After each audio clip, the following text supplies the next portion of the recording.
Pergunta 274 do Livro dos Espíritos. As diferentes ordens de espíritos estabelecem entre elas uma hierarquia de poderes e há entre eles subordinação e autoridade? É uma pergunta, né? Resposta: sim, muito grande. Eu tenho a impressão que essa relação não é válida para o espírito humanizado. Pode comentar, por favor? Sim, essa relação não é válida para os espíritos humanizados. Apesar dos espíritos que estão humanizados pertencerem a uma espécie de relações de classes de espíritos.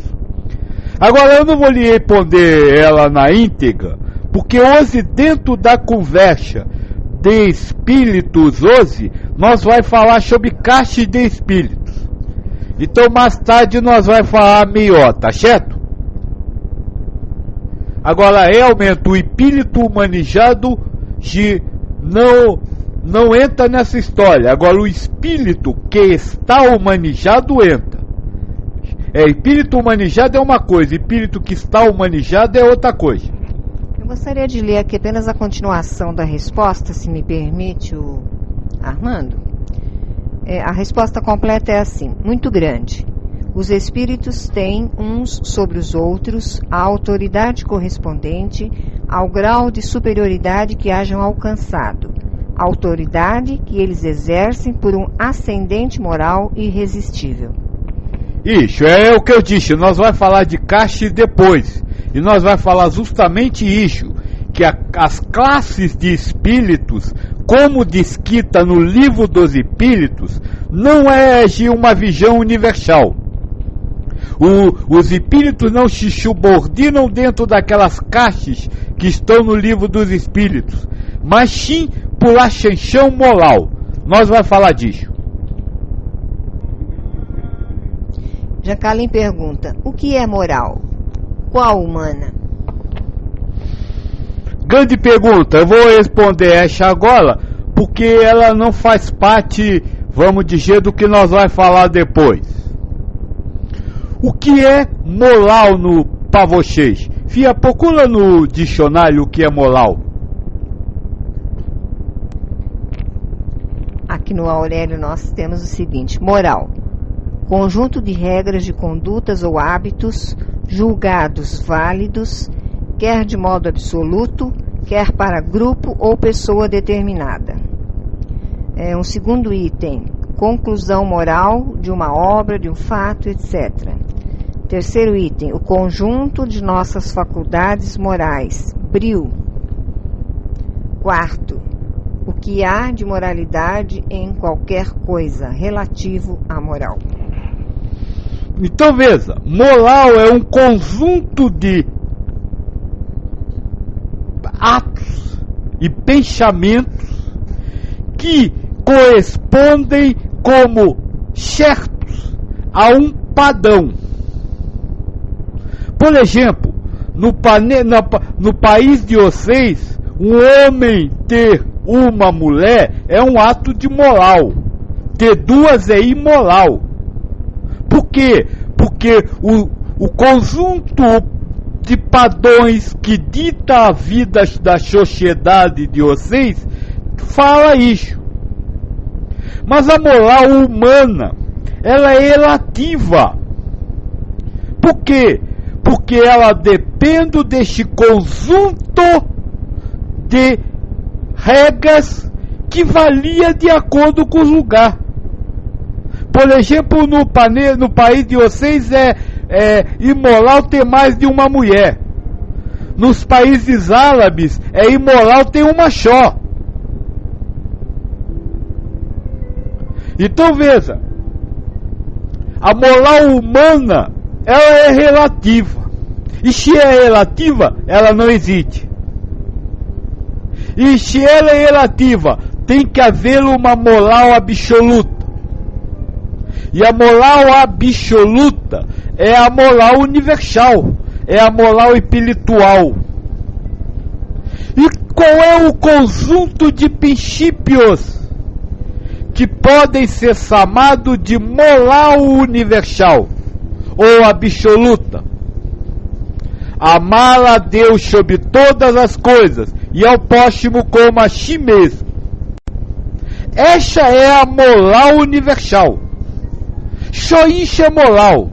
Se você tiver 300 mulheres e amar a Deus sobre todas as coisas e ao próximo como a si mesmo, universalmente você é uma pessoa moral, que tem conduta moral considerada cheta entre aspas, mesmo que a moral humana diga o contrário. Então, quando nós for falar em classe de espíritos e for falar que as classes de espíritos são dadas pela moral, nós precisamos ter isso em mente, que eu vou estar falando da moral universal e não da moral terrestre. Ficou claro? É isso que mais ou menos responde a segunda pergunta do Jean Carlin, que diz o seguinte: o que é moral para o espírito? Moral para o espírito é amar a Deus sobre todas as coisas e ao próximo como a si mesmo. E moral para o espírito é amar a si acima de Deus e dos outros. Amar a si não é um ato de vaidade. Amar a si basta você dizer, eu estou certo. Já houve um ato imoral. Quando alguém diz que está certo, cometeu uma imoralidade universal. Quando alguém quer ganhar alguma coisa, cometeu um ato imoral.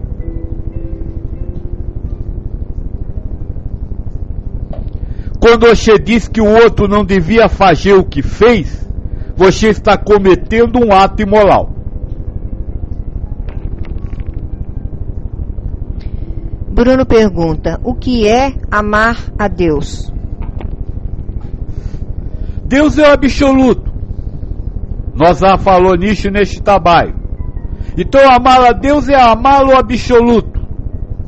Amar o universal acima de tudo.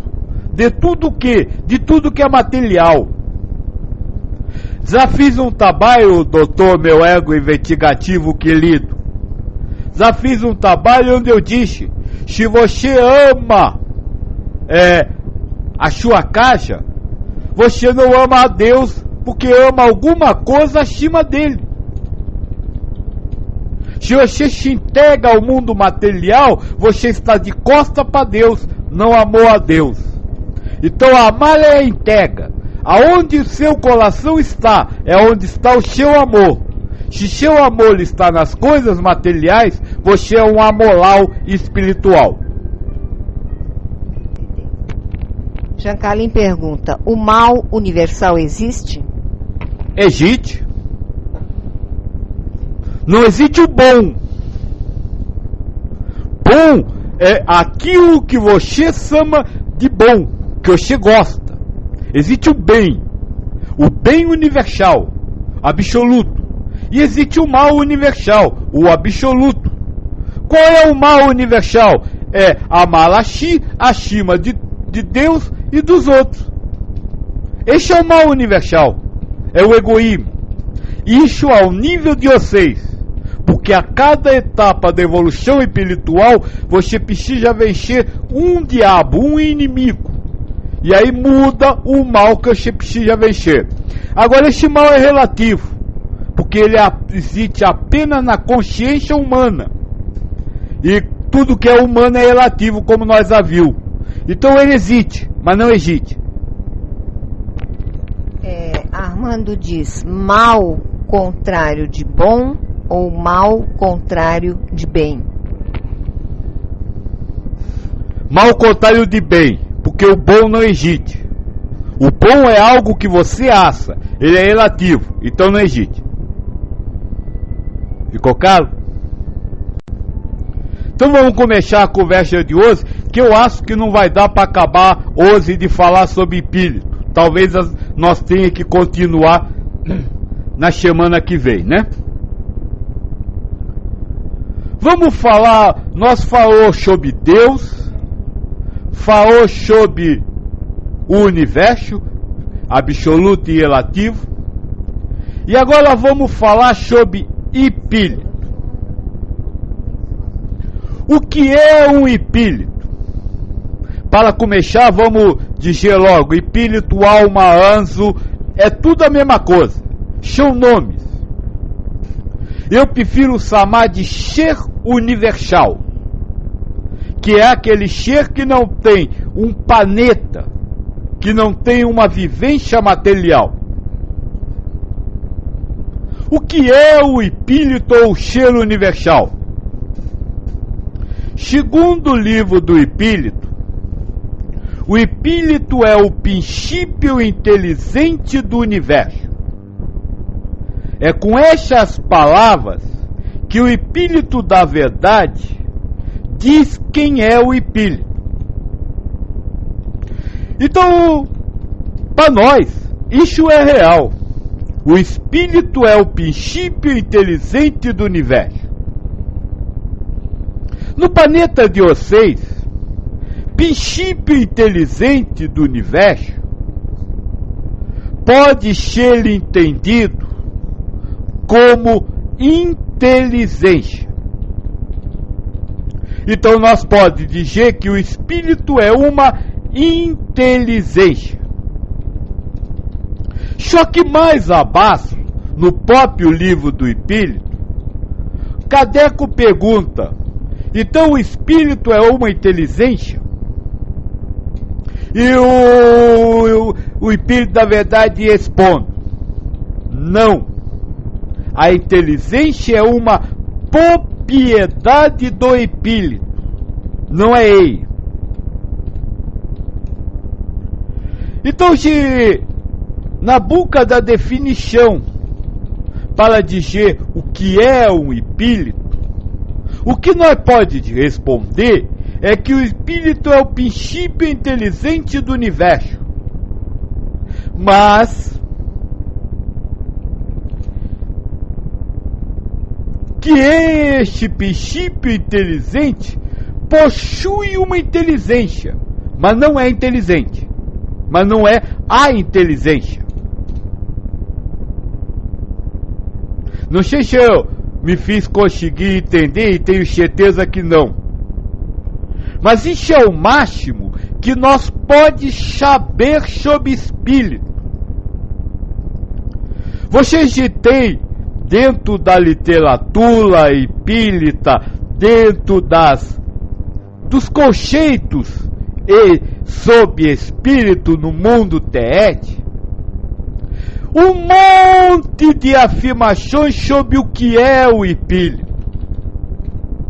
Mas essas afirmações não se fundamentam no ensinamento dos mestres. Se nós fosse se guiar pelo que o mestre trouxe, nós vai ter que dizer isso.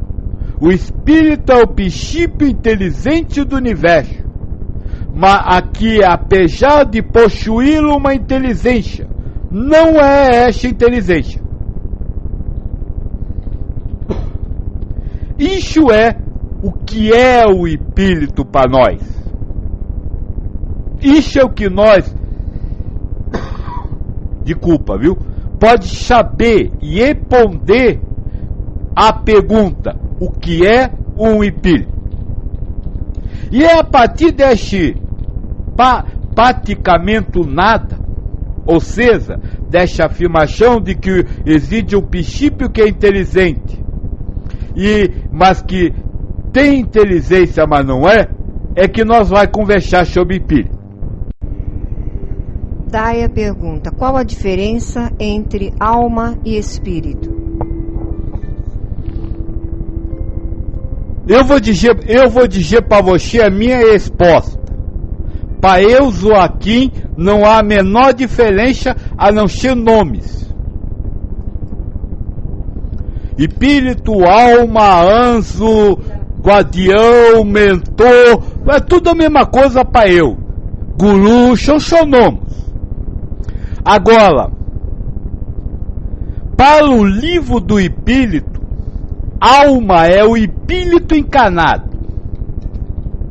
Nas perguntas sobre encarnação, existe uma pergunta que diz assim: o que era a alma antes de encarnar? Espírito. O que vira a alma depois do desencarne? Espírito. Então a alma no livro do espírito é o espírito encarnado. Agora isso é uma convenção espírita. Não se trata de uma convenção universal. Alma, espírito, selo universal é tudo a mesma coisa. Armando comenta que o espiritismo dá explicações diferentes. Deixa eu só completar antes. É tudo para eu, é tudo. Princípio inteligente do universo. Só isso.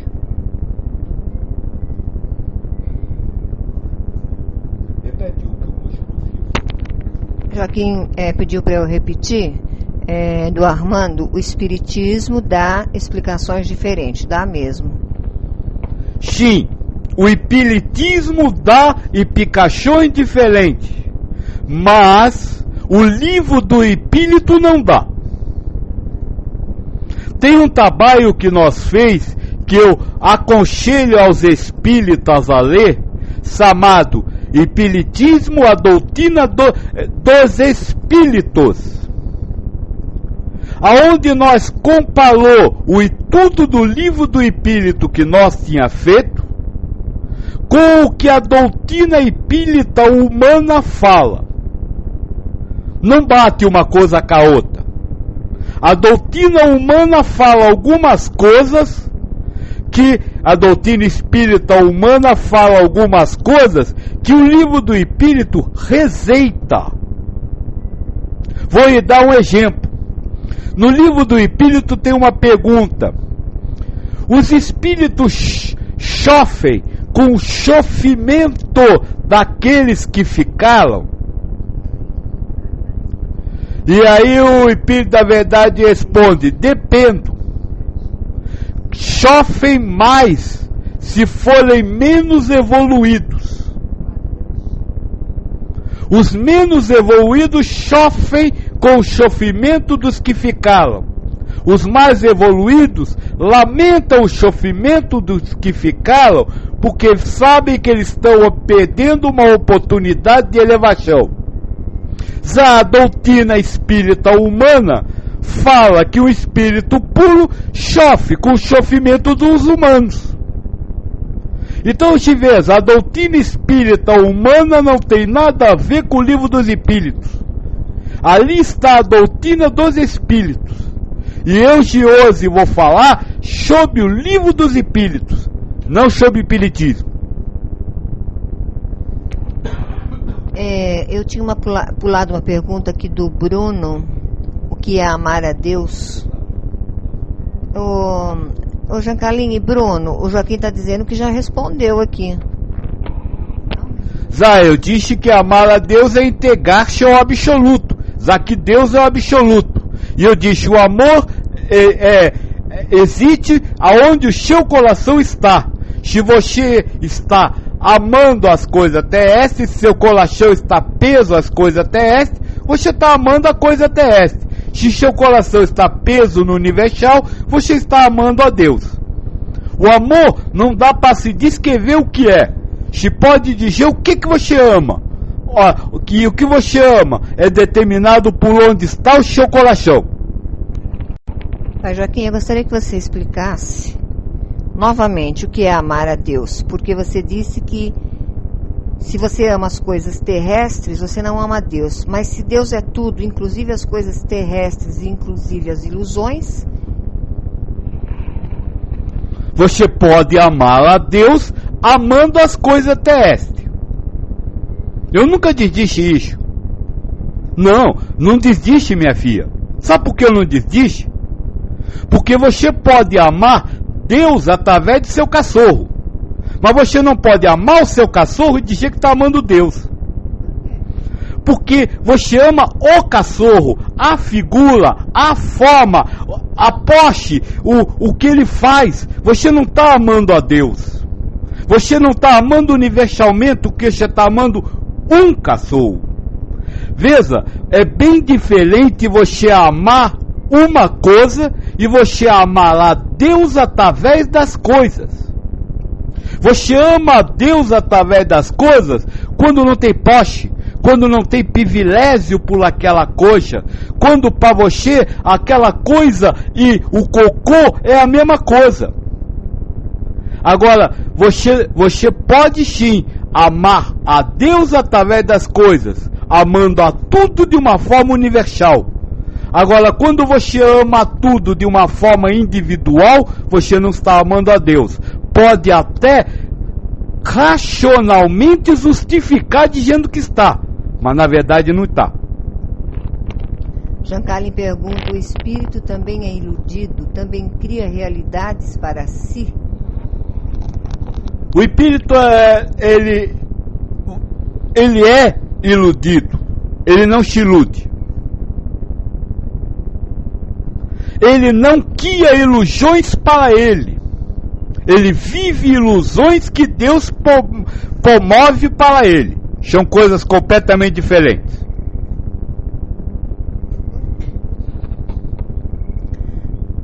Bruno complementa a pergunta: mas como amar o universal, que eu nem sei o que é?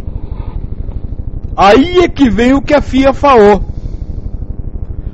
Como amar o universal? Através das coisas materiais. Mas amar as coisas materiais de uma forma universal. Olha, já que hoje eu chunto o livro do Espírito, isso está ótimo. Deixa eu falar uma coisa.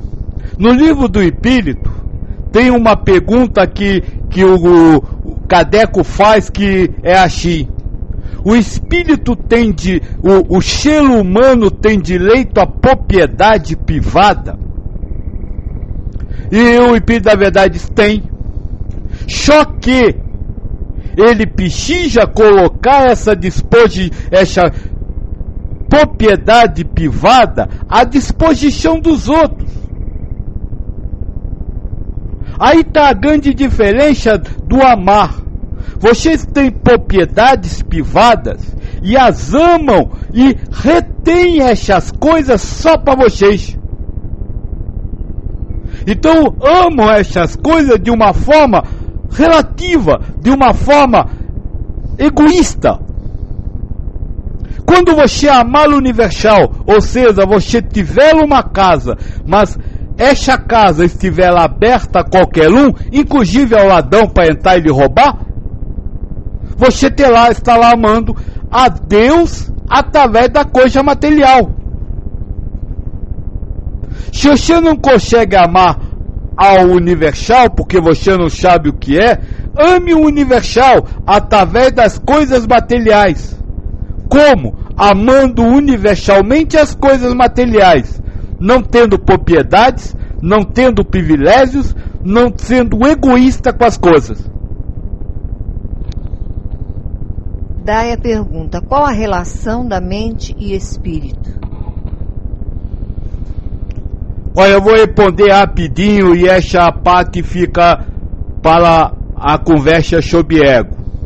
A mente é uma personalidade temporária que o espírito acredita ser ele naquilo que vocês chamam de encarnação. Qual o nome dela, filha? Daia. A mente chama-se Daia, não o espírito. A Daia ou a mente é uma identidade provisória que o espírito acredita ser ele para viver provações. Em resumo, seria isso. Jean Carlin pergunta: através das ilusões que Deus cria para o espírito, ele não devaneia com a ilusão criada e se perde, o espírito desencarnado? Sim, ele se perde. E o que é o devanear do espírito? É acreditar que o Maia, a ilusão criada pelas mentes, como eu disse para a moça, é ele, é o que ele está vivendo, é a realidade que ele está vivendo. Esse é o devaneio do espírito. Como eu disse, o ser humano é uma ilusão que o espírito tem, como se fosse um ser humano que tivesse fumado um baseado. Jean Carlin pergunta: o ego o acompanha após a morte? Claro, se ele morrer achando que é quem é, o ego tem que acompanhar, porque ele vai ser sempre quem for, enquanto acreditar que é. Só isso.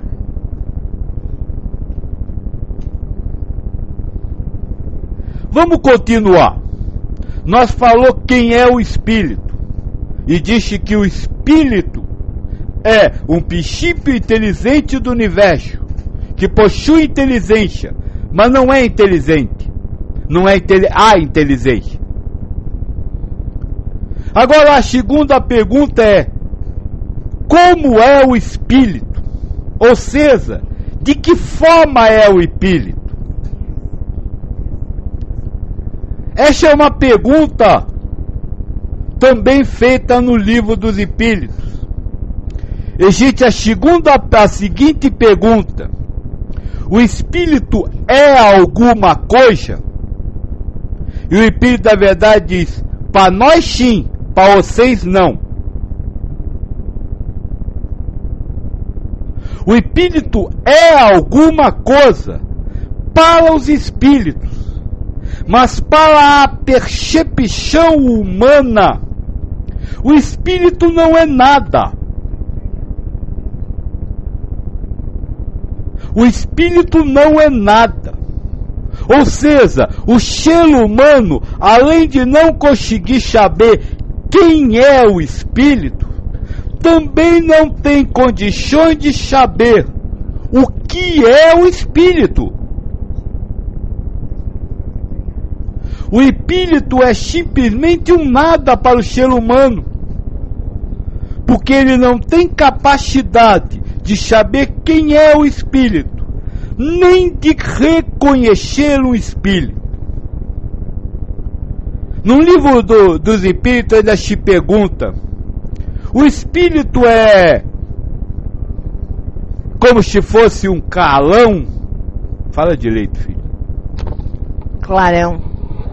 E o espírito da verdade diz: sim, ele é como se fosse o brilho de um diamante. Sabe, o espírito é um brilho.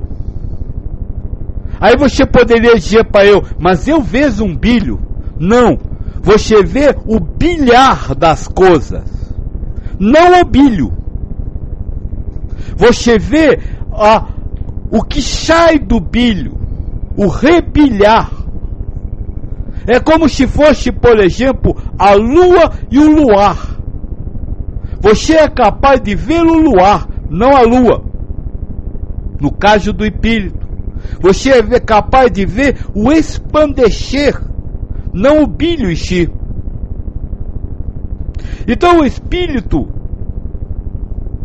é alguma coisa que você não sabe o que é, e existe de uma forma que você não sabe o que é. Ótimo, né? Agora, você com certeza já ouviu falar de médiuns que veem espíritos. Então eles estão mentindo? Eu diria que não. Eu diria que eles estão vendo o perispírito e não o espírito. Sabe por que eu posso dizer isso? Porque todo médium que vê espírito descreve uma forma humana, ou seja, um elemento com 2 olhos, 2 ouvidos, um nariz, uma boca, 2 braços e 2 pernas. Mas o livro do Espírito é claro quando fala o seguinte. A pergunta de Kardec é a seguinte: o Espírito vê? Aí o Espírito da verdade responde: vê. Mas então ele tem olhos? Não, ele vê pelo corpo. não vê pelos olhos, mas também sela pelo corpo. Tem Shabô pelo corpo e não pela boca, porque o espírito não tem olho, não tem boca, não tem nada disso. Ele é só um bilho. É perguntado também mais adiante como os espíritos se locomovem. E o Espírito da Verdade fala pela força do pensamento, na velocidade do pensamento. E vocês ainda acreditam que o Espírito tem perna, tem baixo? Não. Espírito não tem como vocês conhecerem nada a respeito do Espírito por meio da sua razão. O que você pode sim é conhecer o que você acha que é Espírito e conhecer que não é.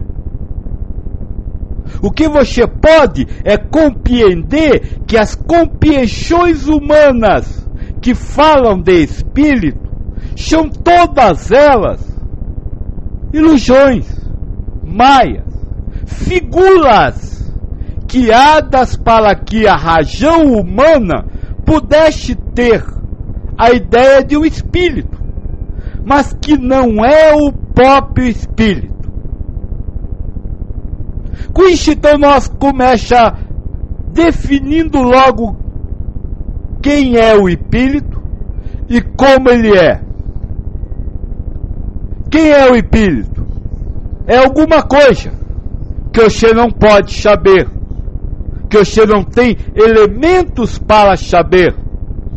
Como é o Espírito? De uma forma que você nem sequer imagina que seja.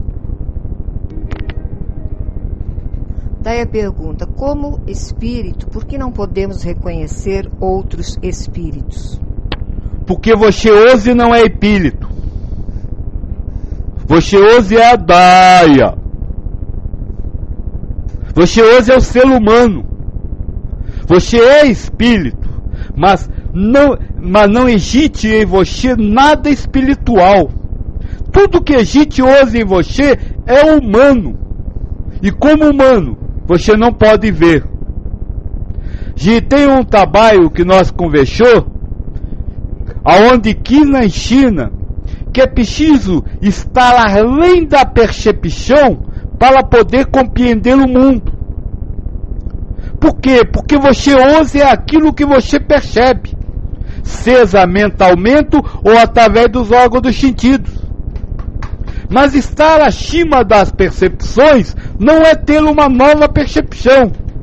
É simplesmente saber que tudo que você percebe é uma ilusão, é algo temporário que só serve para esta encarnação. Jean Carlin pergunta, absolutamente nada espiritual? Absolutamente nada espiritual. A única coisa que você pode saber é que você não deve saber de nada, porque tudo que você souber é humano. Moço, eu já falei isso. Você sabe o que é o BOP? BOP. Sei lá, qualquer coisa. Não sabe, por quê? Porque isso não existe referência na sua ideia. Tudo que é espiritual, absoluto, não existe referência nas suas ideias relativas. Então não tem como você saber.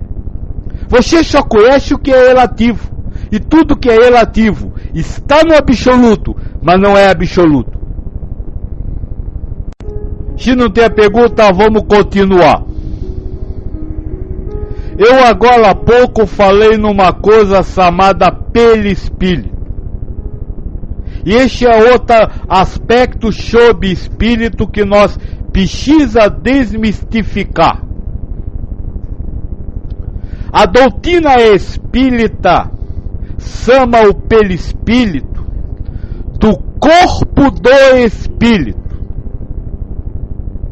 Isso é uma ilusão. Espírito não tem corpo. Bilho não tem corpo. Eu posso dizer sim que o perispírito é temporariamente um corpo do espírito, ou um corpo ao qual o espírito se pende. Não é o corpo do espírito, mas um corpo, o corpo espiritual ao qual o espírito se pende temporariamente. Isso precisa ficar bem claro, para nós não tomar a ideia de que o espírito é o perispírito, assim como vocês imaginam que são o corpo. Não, não são o corpo nem o perispírito. Vocês são um bilho. Um bilho que é um princípio inteligente e que tem como propriedade a inteligência, que não é você. Então, continuando no trabalho sobre espírito de desmistificar, nós precisamos inclusive compreender que o perispírito não é o corpo do espírito, mas um dos corpos que o espírito usa transitoriamente enquanto não consegue viver sem corpo. Assim como um dia vocês abandonam essa caca humana, é caca e caca. Fala direito as duas coisas. Casca e caca. Não acho que seja caca. Ele está servindo ao espírito. Humana, se vocês um dia vão abandonar aquilo que chama-se de perispírito. E aí vão poder estar solto no universo. Então isso é preciso de saber claro quando se estuda espírito. Perispírito não é o espírito, nem o corpo do espírito, mas um corpo ao qual o espírito se liga. A Daya tinha colocado aqui uma continuação da pergunta. Talvez você até já tenha respondido, mas eu vou refazer. Como espírito, por que não podemos reconhecer outros espíritos se o espírito está além do humano? Por que encarnar? A encarnação, e nós vamos falar dela, é uma etapa de provações na existência do espírito. Vamos pensar na escola normal da vida terrestre. Você estuda um ano inteiro. E depois tem que fazer a prova sobre o que estudou. A encarnação é o período de provas. Agora há pouco a filha disse que este corpo não é caca. Não, ele não é caca. Ele é um campo de provas do espírito. Agora, torna-se caca quando se valoriza ele acima do espiritual. Aí ele passa a ser algo sem valor. Que caca também não é nada de, como se fala, depreciativo. É só algo sem valor. Então a encarnação é algo sem valor para o espírito, a não ser uma prova. Espírito não se pende a querer estar encarnado, a maioria se pende, mas não deveria. Nem se pende a viver materialmente. Ele utiliza a vida para elevação espiritual.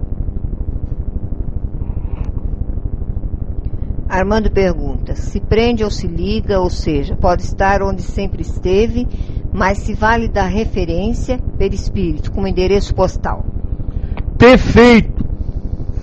Porque inclusive o perispírito é uma ilusão, é uma criação de um ego, de um dos níveis de consciência.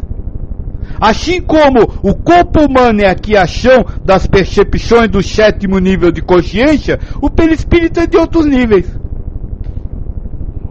É só uma referência.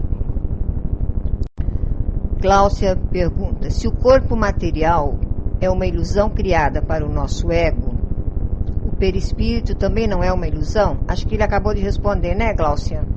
Já não é criada para o ego, é criada pelo ego. Tanto o corpo humano quanto o perispírito são criados pelas consciências transitórias que o espírito vivencia. Nós já vamos falar de consciência transitória. Jancalim, falar sobre espírito para um humano fica para depois que morrer. Mas para que o humano possa compreender o que Deus fala. Que você é um ser universal e não um ser humano. Só isso. Veja, os ensinamentos dos mestres não são para lhe criar cultura espiritual, mas eles são simples.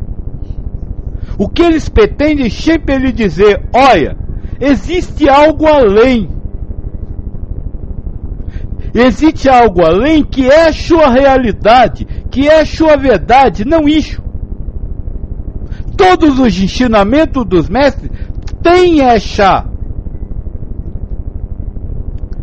propriedade. E é por isso que Cristo passou pelo que passou. Porque ele prometeu a vida depois da vida. Pena que criaram a morte depois da vida. A partir dos ensinamentos dele, o dormir eterno. Não, Cristo prometeu a vida depois da vida, o outro mundo, o reino do céu. É só isso. Todos os ensinamentos dos mestres são para lhe dizer isso. Olha, você não é um ser humano, você é algo além. Você não vive só este tempo, mas vive além. Como é tudo isso? Não me pergunte, espere para chegar a sua hora. Mas, para chegar a esta hora, compreenda que isso é verdade. E integre-se a isso, mesmo sem compreender. Bruno pergunta: então, o pessoal que faz viagem astral e quer, a partir desta capacidade, se arvorar como conhecedor do espiritual e mais espiritualizado, estão enganados? Não estão enganados, estão iludidos. Krishna diz: tudo que lhe vem pela razão é ilusão.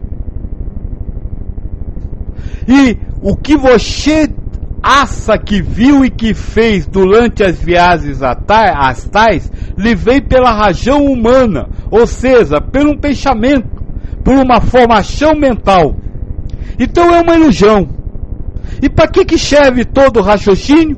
Como prova. Prova para quê? Para ver se você diz que você conhece, bate nos peitos e diz que é o melhor?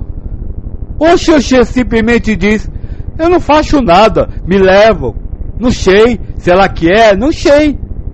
Aliás, isso eu disse na casa do Gandão, você estava lá.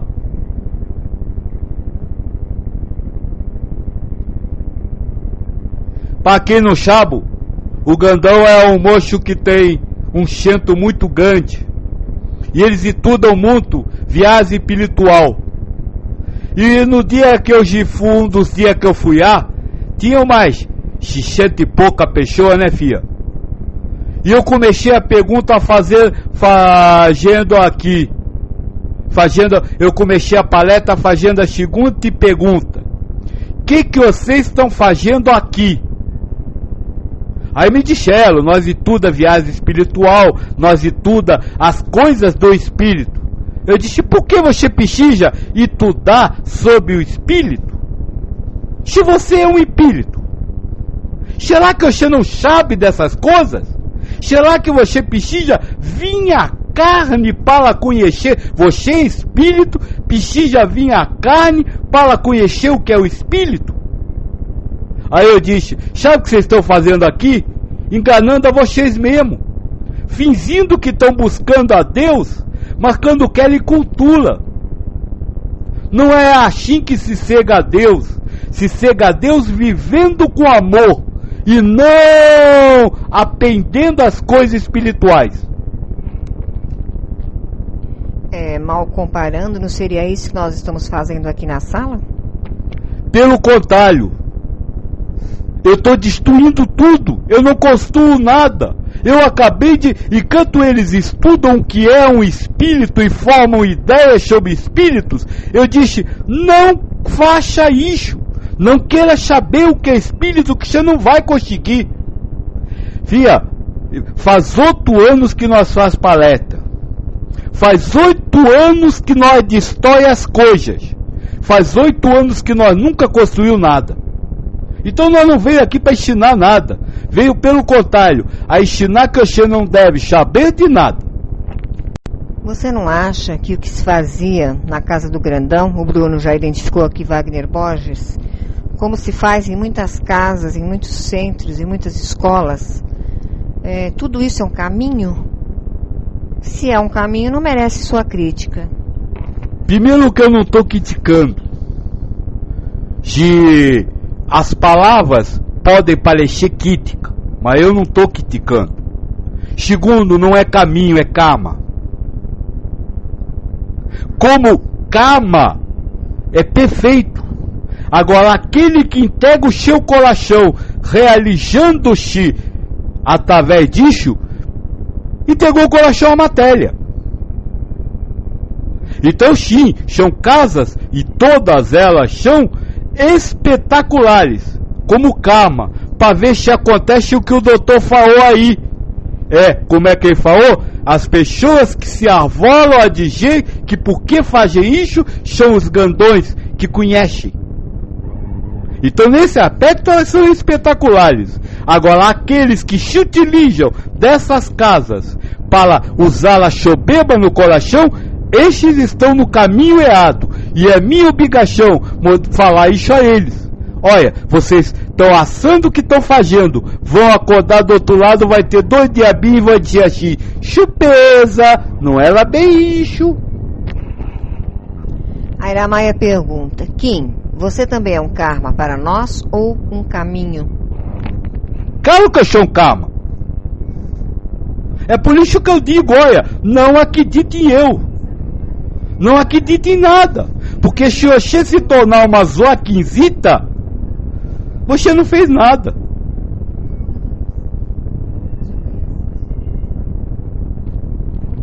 Jancalim, uma ideia dada por Deus a um ego se dissolve, é relativa ou absoluta?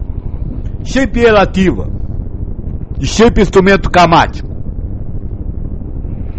Bruno pergunta, mas viagem astral, mediunidade é matéria? E os mentores sérios que trabalham nesses centros?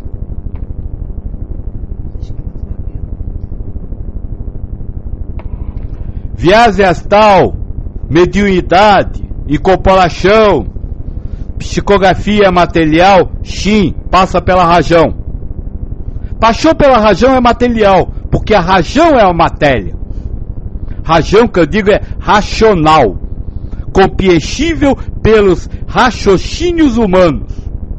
E os mentores sérios que trabalham nestes centros são mentores sérios que estão ali para criar o karma daquele ser. Porque eles têm que criar na matéria a ideia de estar acontecendo aquilo. Agora a escolha de coração, como você vai reagir aquilo, isso é seu, individual. Os mentores não têm nada com isso. Vamos dizer assim, eles escrevem a questão da prova. Quem vai responder é você.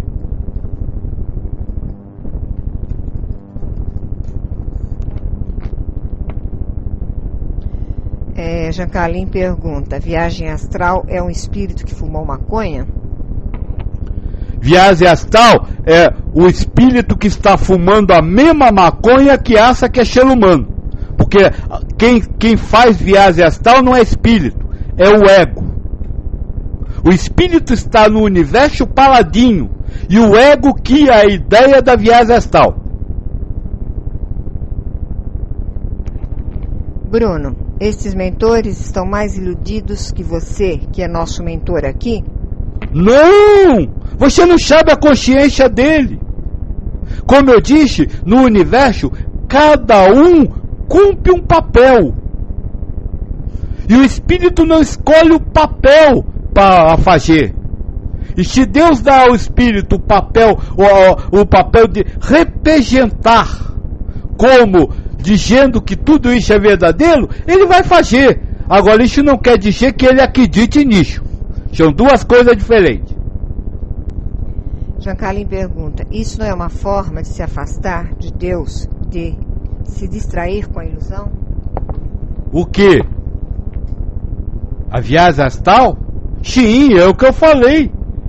Enquanto você fica no centro espírita estudando o que é um espírito, enquanto você fica no centro espírita estudando o que é um espírito, enquanto você fica nas aulas de catecismo estudando quem foi Cristo em vida, enquanto você fica nos centros ditos universalistas estudando viagem astral, você está se afastando do verdadeiro ensinamento dos mestres, que é o amor, o amar.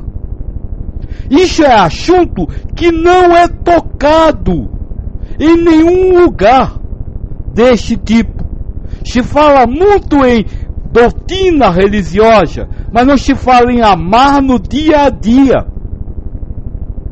Sim, é se afastar de Deus e se aproximar do seu Deus, daquele ideal de Deus que você tem.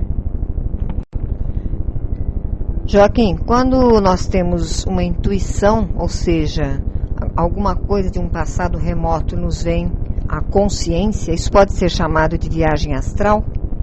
E qual o motivo para isso?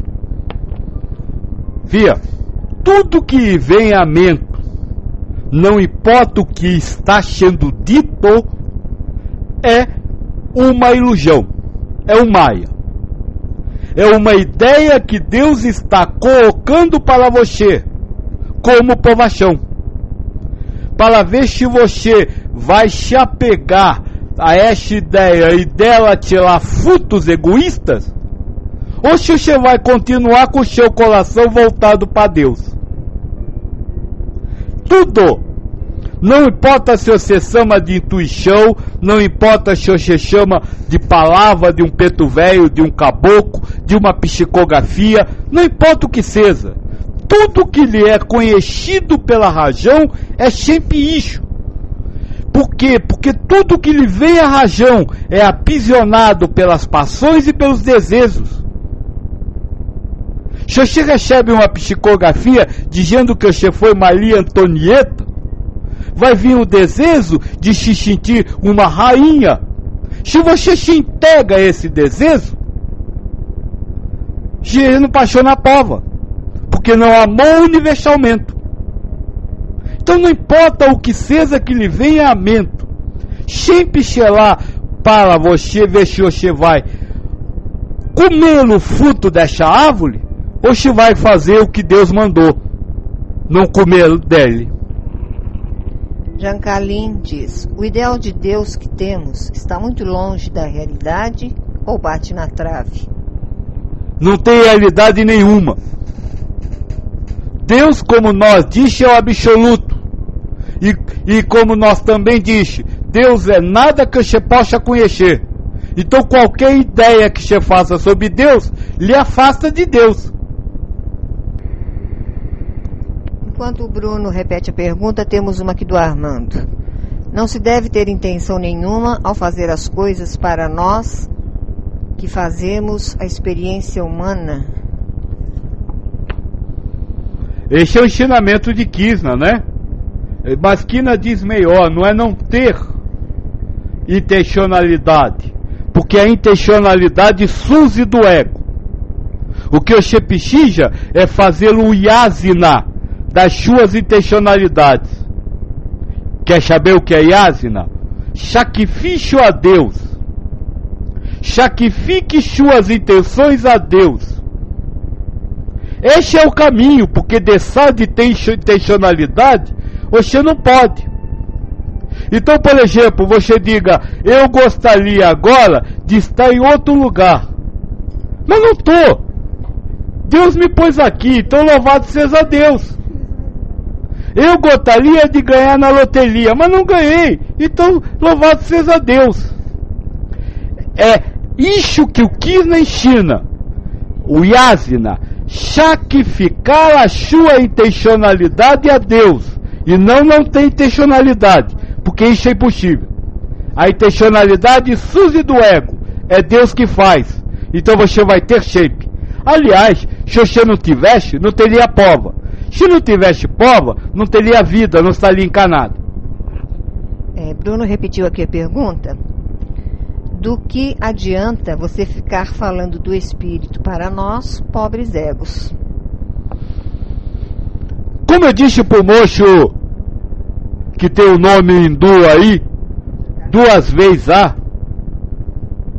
eu disse para ele, nós fala, mas você só vai compreender ou fazer se Deus fizer isso. Então brinca de me ouvir que eu brinco de falar.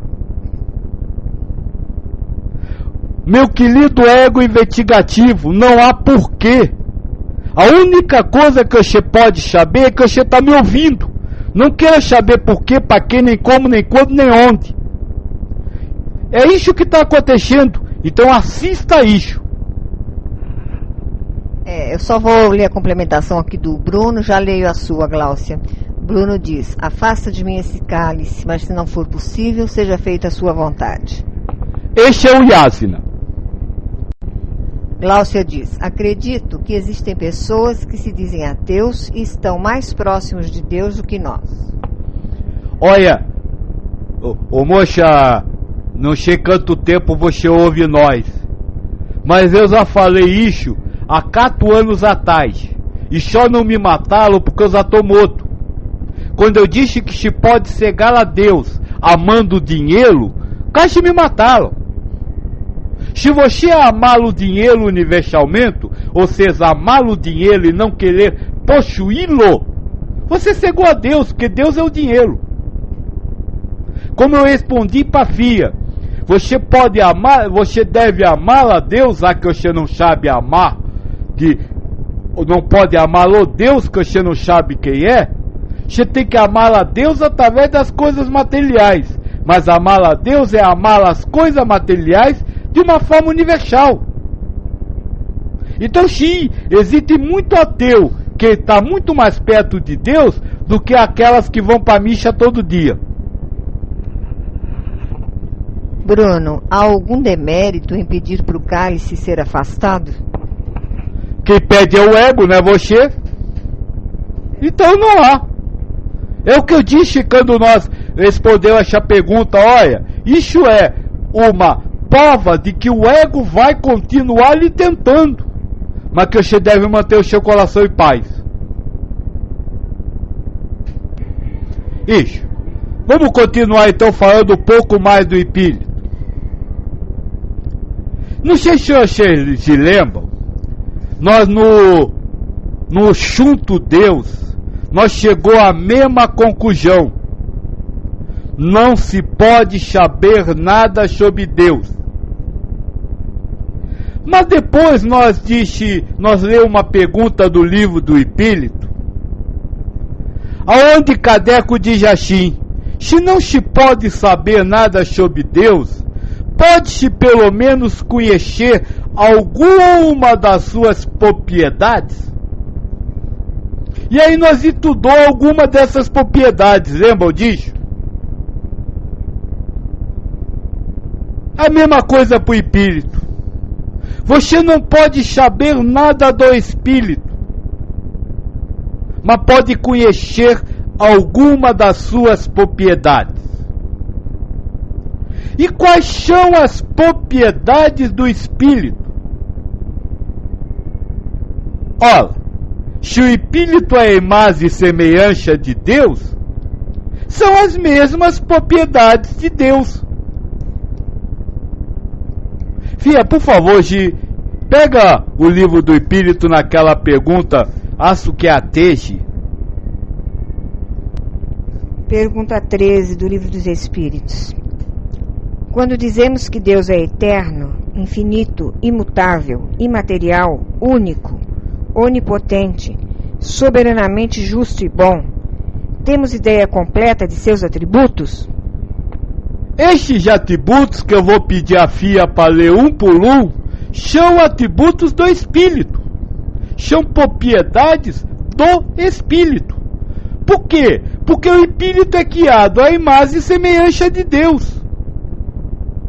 Assim como você não pode saber nada de Deus, você não pode saber nada do Espírito, mas pode conhecer algum dos seus atributos.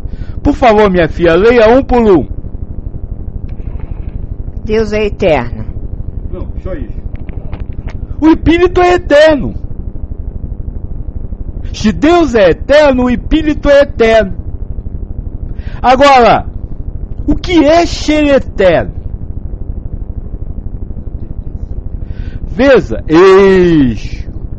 Veja, vocês acham que eternidade é um tempo que transcorre a partir de um determinado momento. Algo começa e vive para sempre. Ilusão. Eterno é eternamento. Ou melhor, como a FIA diz, não ter princípio nem fim. Para você, o Espírito não tem princípio nem fim. Para o universo, o Espírito não tem princípio nem fim. Isso quer dizer que o Espírito sempre existiu? Não sei. Não dá para se discutir. Dá para se saber sim que o Espírito não tem princípio nem fim e é eternamente Espírito.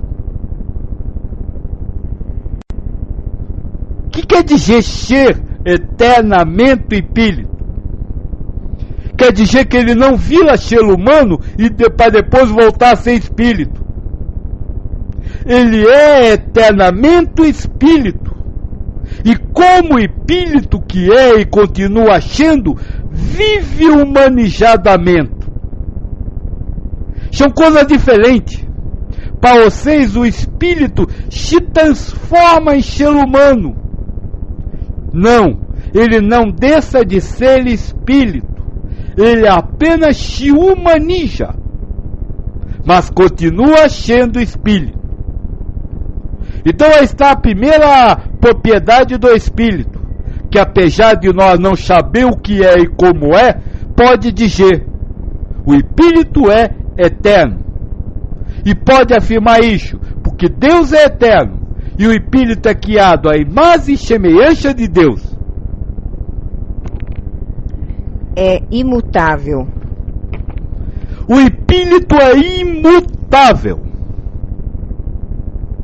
O que quer dizer isso, filha? Que não muda nunca. Se o Espírito não muda nunca, como é que ele pode ser um dia bonzinho e no outro dia mal? Se o Espírito não muda nunca, como é que ele vai evoluir? Sair de um lugar e ir para outro. O Espírito é eternamente igual. Desde a sua criação até a eternidade, ou por toda a eternidade, o Espírito é sempre igual. Por quê? Porque Deus é sempre igual.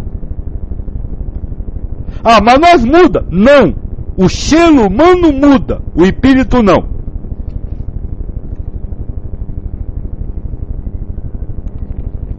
É imaterial. O Espírito é imaterial. O que é ser imaterial? É simplesmente não ser feito de coisas de matérias? Não. É qualquer coisa que não pertence ao mundo das matérias. E o seu raciocínio, apesar de não conter matérias, pertence ao mundo da matéria. É por isso que você não consegue saber o que é o Espírito. Porque tudo que possa ser falado sobre ele não pertence ao mundo da matéria. É único. E agora vem a grande confusão. Deus é um só, quer dizer que só existe um Espírito? Não. Quer dizer que cada Espírito é único. Não existe dois espíritos iguais. Não existe dois espíritos que sejam almas gêmeas. Não existe dois espíritos que sejam idênticos. Cada espírito é uma individualidade. Por isso é único. Mais do que ser uma individualidade, cada espírito possui a sua individualidade. E nós já vai falar sobre isso, e é por isso que não se pode colocar o espírito em escala. Para você colocar o espírito em qualquer escala, você estaria acabando com a individualidade e criando espíritos iguais. E não existem espíritos iguais. É onipotente. Agora vem uma diferença entre nós e Deus. Deus é onipotente, é onisciente, é onipotente. Mas o espírito, como filho de Deus, é potente, ciente e pegente. Ele não é oni, ou seja, ele não achambarca tudo em si mesmo. Mas ele é presente, ele é potente, ele age no universo. Não a ação material, mas a ação espiritual, o amar.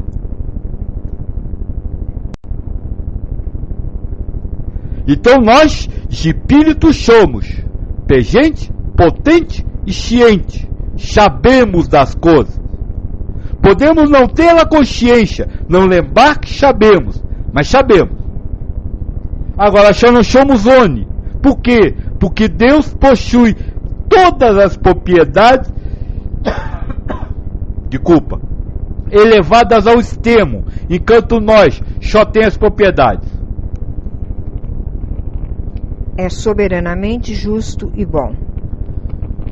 A mesmo caso, Deus é a justiça e o amor, mas nós temos justiça e amor. Deus é soberanamente justo, mas nós temos justiça.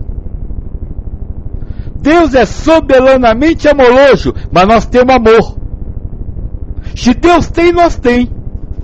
Agora, nós não tem, vamos dizer assim, a propriedade tão desenvolvida quanto Deus. Por isso ele é Deus, e por isso nós somos espírito. Então aí tá. Isso é o máximo que você pode compreender sobre espírito. Espírito é eterno, imaterial, se é presente, ciente e potente, é imutável, possui amor e justiça. Mesmo não sabendo quem é o espírito ou o que é um espírito, você pode saber que o espírito tem essas propriedades.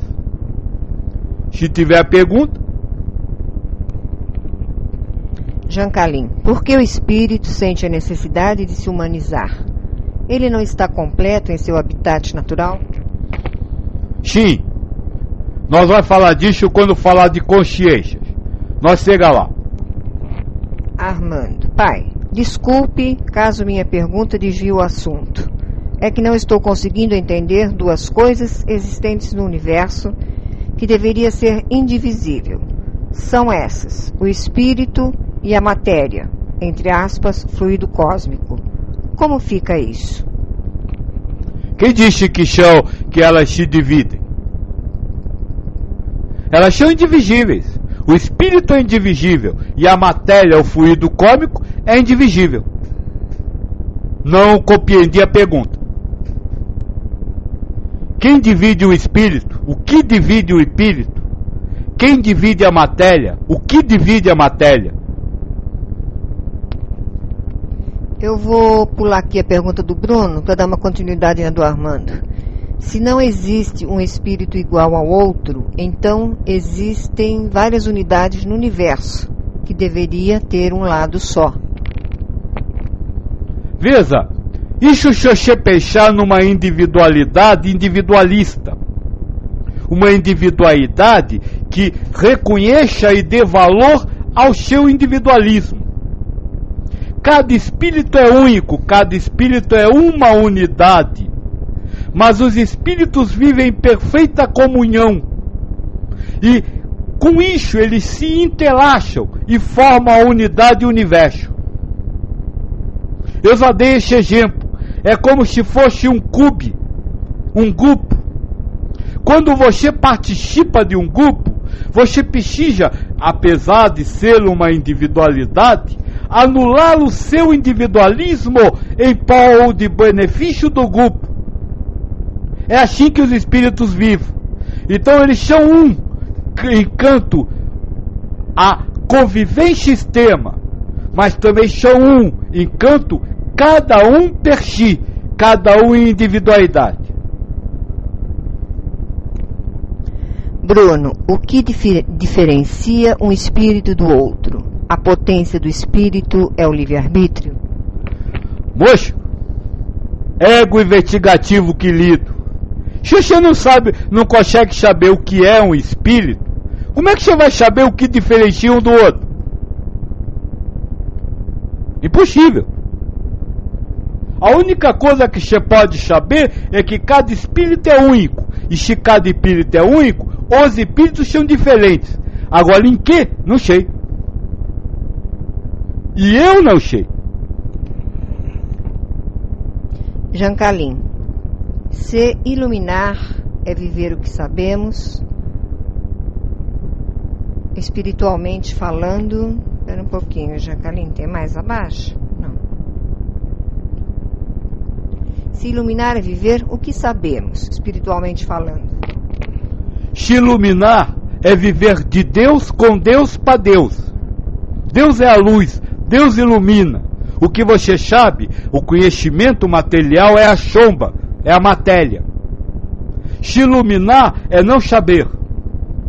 Se iluminar é dizer, meu pai fez, meu pai sabe, meu pai age. Isso é se iluminar. Armando diz, espírito e matéria é a mesma coisa. Se não forem, existem duas coisas no uno. Espírito e matéria não são a mesma coisa.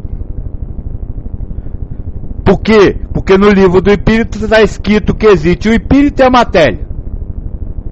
Então na unidade existem duas coisas. Sim, mas duas coisas unidas que formam uma unidade. Veja, é o ego humano sempre querendo que há dois onde só existe um. Porque o um ou o dois não se dá, vamos dizer assim, pela...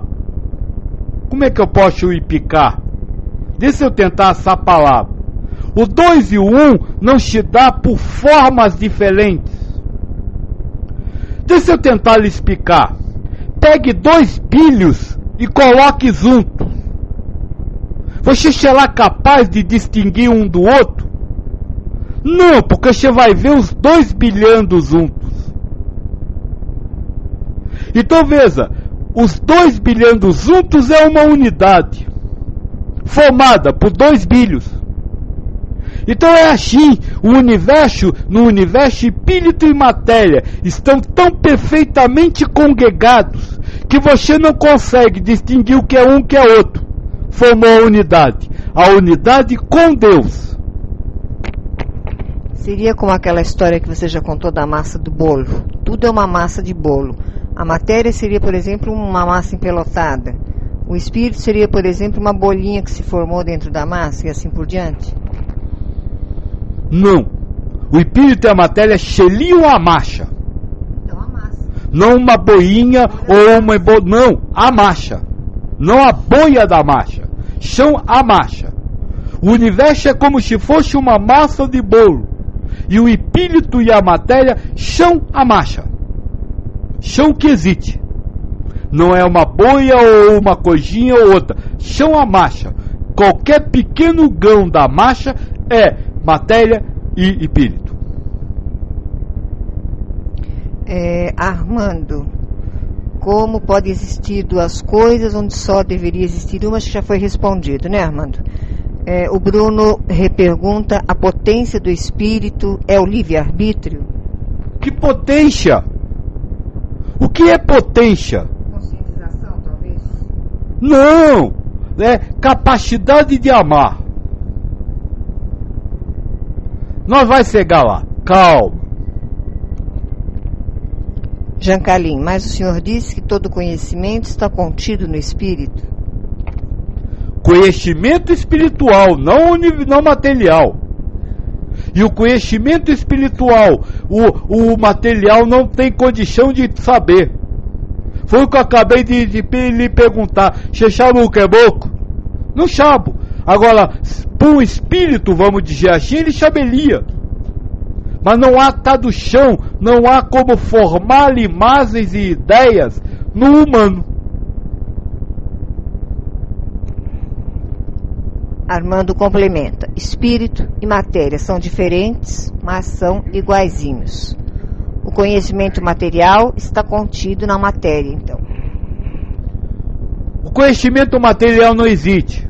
É algo que Deus põe na sua cabeça.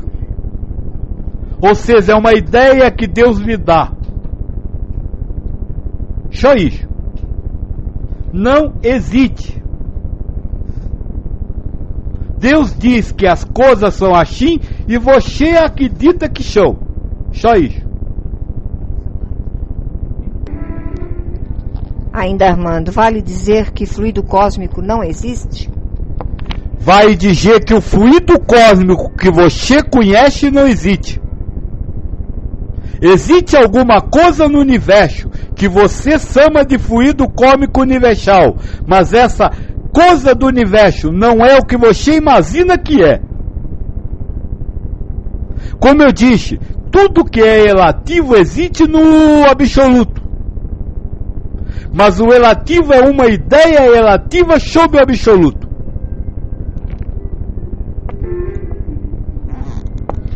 Filhos, muito ainda se tem para falar sobre espírito. Mas agora não vai dar para nós ir continuar no chunto. Porque já está quase na hora, né? Então, se quiser, eu faço todas as perguntas que tiver. Aí na terça-feira nós vamos então voltar ao assunto espírito. Como eu disse, não dava para completar hoje. É muito interessante, ferve muito isso, porque há muitas lendas a respeito de espírito. E nosso trabalho, no trabalho que busca lhe aproximar de Deus, é exatamente acabar com as quentices e lendas a respeito do espírito.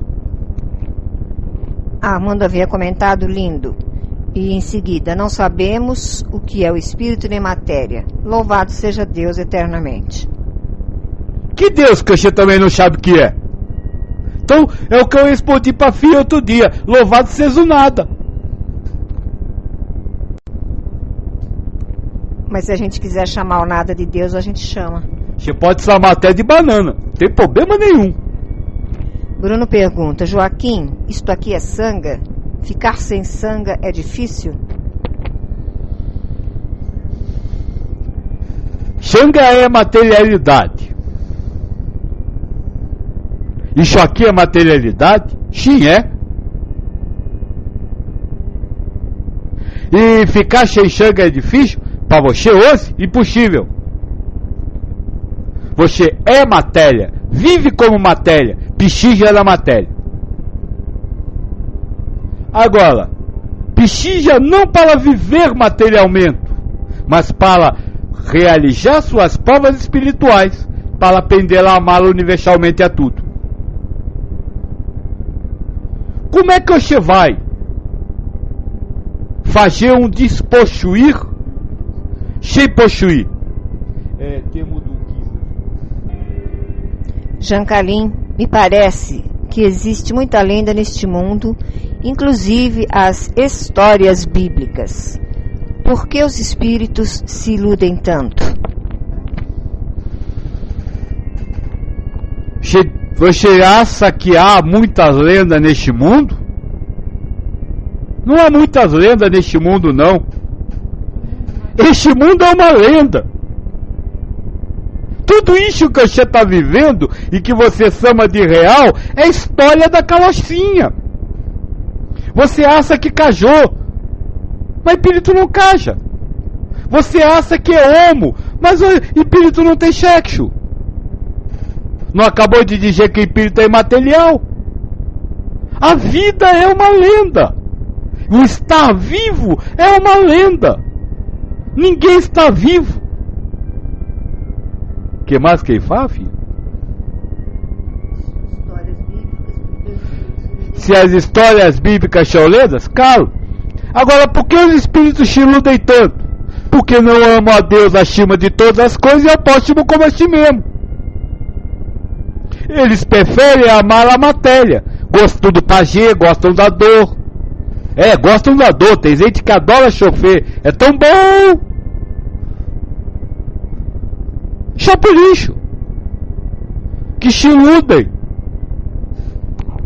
Joaquim, você sempre comenta que haverá um dia não muito longe em que uma nave dos chamados extraterrestres pousará aqui na Terra para nos dar lição de amor. Então eu estou pensando, esses extraterrestres, que são também espíritos, vão dar lição de amor para os egos? E para os espíritos. Vão trabalhar nos dois níveis. Assim como eu converso com vocês como espírito lá em cima e com palavras aqui.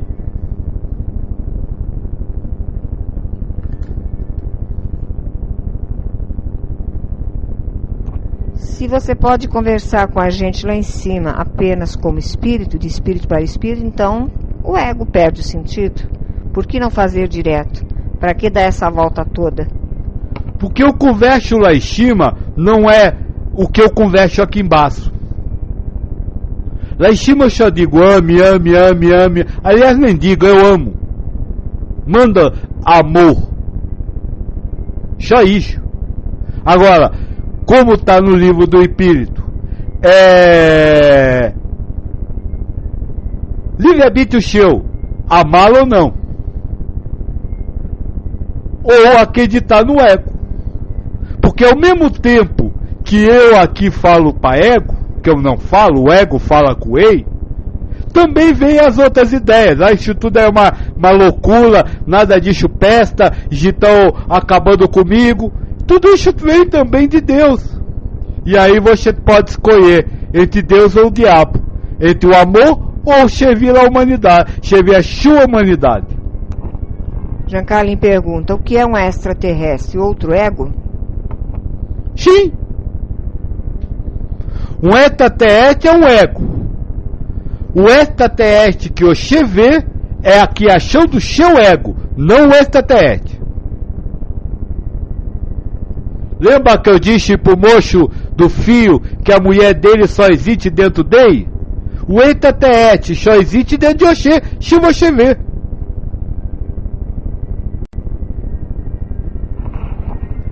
Armando pergunta, tem chance de alguma afeição humana se tornar amor? Jamais! Não existe afeição humana que não seja fundamentada no egoísmo. Até porque qualquer afeição humana começa com eu amo. Se eu está presente, virou egoísmo. E de qual, Jean Carlin, e de qual extraterrestre o senhor falou? De extraterrestre. Extraterrestre só tem um. Todos que são fora do planeta Terra são extraterrestres. Você quer saber se eu falei do ego ou do que o seu ego criou? O que vai aparecer é um ego. E o seu ego vai criar. Vai acontecer as duas coisas. Digamos que Deus criou um ego coletivo sobre esses extraterrestres que pousaram na Terra, seria isso? Digamos que Deus criou uma informação coletiva nos egos humanos. É outra coisa. Não egos coletivos. Informação coletiva nos egos. Com certeza. Jean Carlin, então tem vários? Você acha que os outros planetas estão aí para quê? Só para embelejar o seu luar? O universo, por definição, é o campo de provas do espírito. em cada milímetro, porque se eu não posso dizer menos que vocês não conhecem, em cada milímetro do universo existe um espírito realizando uma povoação, fora e dentro dos planetas, naquilo que vocês chamam de cosmos e macrocosmo. Temos uma pergunta aqui do Armando. Então, uma afeição por tudo que vejo, no intuito de louvar a Deus, não chegará a Ele, Deus? Moço, de culpa a franqueja, mas repare como o seu ego tem um jeito, o seu e de todo humano, um jeito peculiar de colocar falsas verdades como se fossem verdadeiras. Você me falou, então tudo como é que ele falou, filha? Então, uma afeição por tudo que vejo, no intuito de louvar a Deus, não chegará a Ele? Não existe no ser humano, na razão, nenhuma afeição com intenção de louvar a Deus. No ser humano não existe essa intenção. Sabe por quê? Porque você louva a Deus em algumas afeições e em outras não. Se alguém me enfiar uma faca, você não vai louvar a Deus. E vai ter uma afeição, vai ter raiva, vai sentir-se mal, vai sentir-se atacado. No ser humano não existe universalismo. Por quê? Porque o ser humano parte do eu. Eu vou lhe contar uma historinha de os apóstolos vinham com Cristo numa estrada e tinha um cachorro mortos há algum tempo, com a barriga saindo as coisas, comida em partes. E os apóstolos passaram, coisa horrível. Cristo parou, olhou e disse: olha que belos dentes ele tem. Aí está uma forma de louvar a Deus. Mas você, como humano, já teria virado a cara. Por quê? Porque você atende à primeira ideia que o ego lhe dá. E o ego sempre queria louvar a Deus em determinadas situações e outras não. Então não acredite em nada que o seu ego quer, nem quando lhe diz que você está louvando a Deus. Porque você só louva a Deus, você ego, só louva a Deus quando quer louvar. E quando você louva porque quer louvar, você não louvou a Deus, mas sim a você mesmo, o seu querer. Não, e queixa, não queira em momento algum transformar alguma coisa humana em sagrada, porque nada que é humano é sagrado, mesmo que aparentemente você acredite que está louvando a Deus. Armando pede desculpas, esse foi o ego que o pai me concebeu. A gente deve chegar lá aos passos, não? Sim, é o ego que o pai lhe concebeu, e mais do que isso, é o ego que você pediu. É o ego que representa o gênero da prova que você pediu. Então o ato do ego louvar a Deus está preso a um gênero de prova que você, espírito, pediu. O acreditar que o material pode ser humano, pode ser divino. Matéria é matéria, espírito é espírito. Godô! Tá ouvindo eu? Matéria é matéria, espírito é espírito. Não se mitula. Espírito é luz, matéria é chomba. Não há como se jogar luz à matéria. Já vou fazer sua pergunta, Jancalim, só para terminar aqui com o Armando. Para louvar o Pai em tudo, tenho que ir ampliando? Para louvar o Pai em tudo, você tem que louvar o Pai. E quando você louvar o Pai, não tem que louvar mais nada. Então você não pode ter afeição por uma coisa e dizer que por essa afeição você louva a Deus. Você tem que louvar a Deus tendo afeição positiva ou negativa. Louvar a Deus é louvar a Deus. Louvar a Deus porque Ele faz o sol, a terra e a comida, é louvar o sol, a terra e a comida, e não a Deus. Jancalim, não atender a primeira ideia que o ego dá é ser apático a tudo? Não atender a primeira, a segunda, a terceira, a quarta, a quinta, a sexta, a sétima, a oitava, a nona, a décima, as N ideias que o ego dá é alcançar a apatia.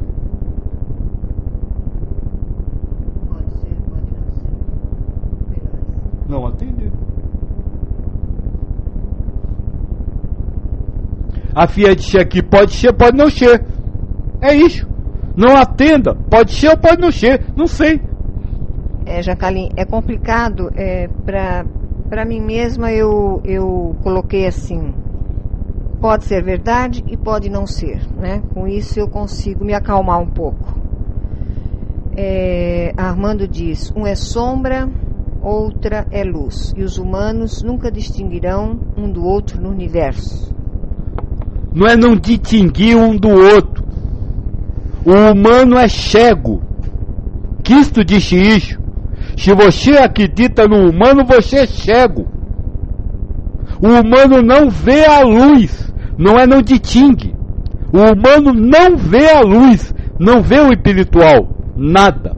A não ser as ideias sombrias sob a luz que ele tem. Que é o que você acha que está fazendo. Que é o que você acha que está se aproximando de Deus. Isso são ideias sombrias sob a luz. Mas deixa eu só completar o que eu tinha falado. Não se pode calear a escuridão. Porque quando você caleia uma escuridão, a escuridão acaba.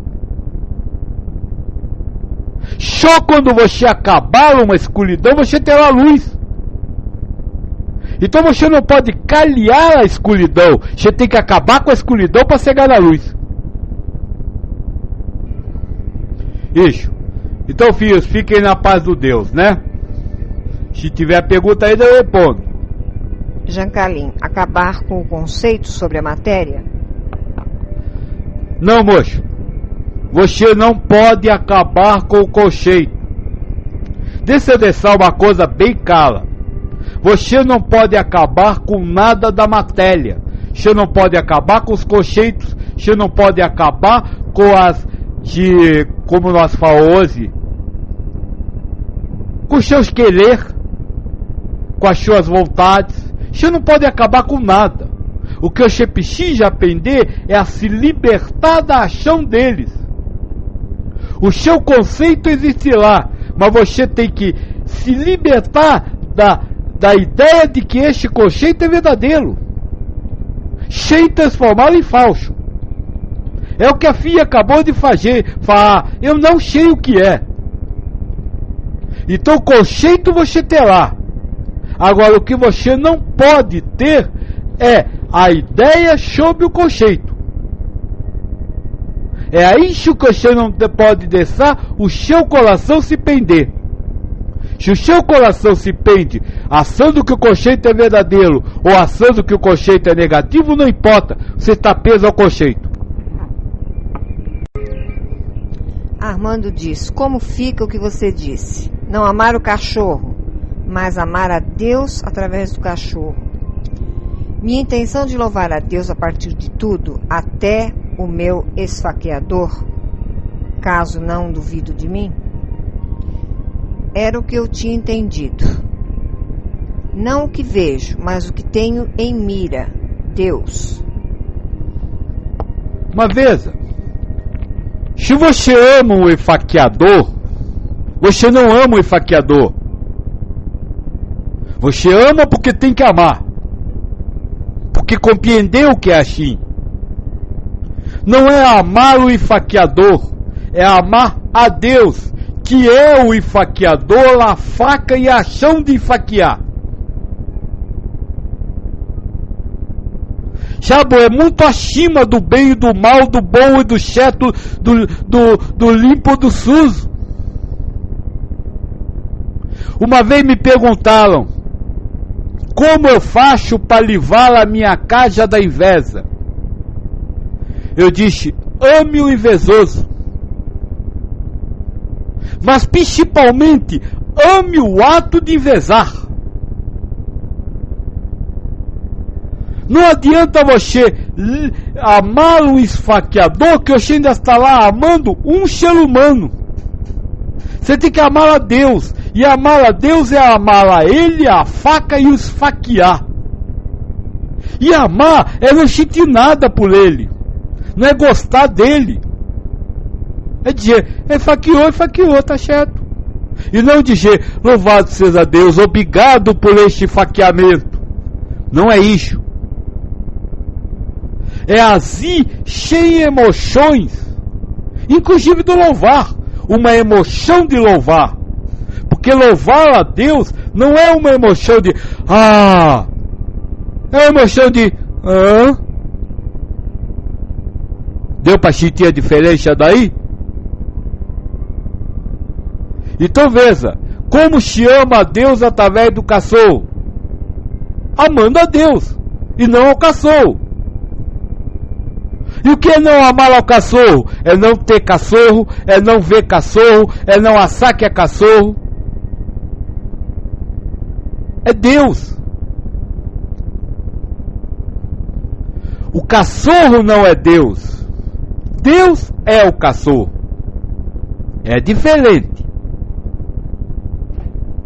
Quando você ama o cachorro para cegar a Deus, você amou o cachorro e parou aí. Quando você ama a Deus e por causa de Deus ama o cachorro, é diferente. Você não tapachou o cachorro. Você não vai mais possuir o cachorro. Você não vai mais conviver com o cachorro, mas com Deus. Ficou claro isso? E aí no caso, a mordida também é Deus. O xixi é Deus. O cocô é Deus. O fedor é Deus. E você amou tudo. Agora vocês amam o cachorro, mas vocês amam o cachorro desde que ele satisfaça as suas prioridades, seus desejos. Isso não é amar a Deus. Jancalim, enquanto achamos que amamos, estamos amando a nós mesmos acima de tudo? Sim, porque você está amando o seu assar. Você acha que é e acredita que o que você acha que é. Então você está amando você. Olha, é preciso ter cara de bobo. Nada achei, nada achou, nada oxo, nada avesso, nada falo. Digo, mas não falo. Percebo, mas não vejo. Escuto, mas não ouço. Os tem bonequinho, conhece?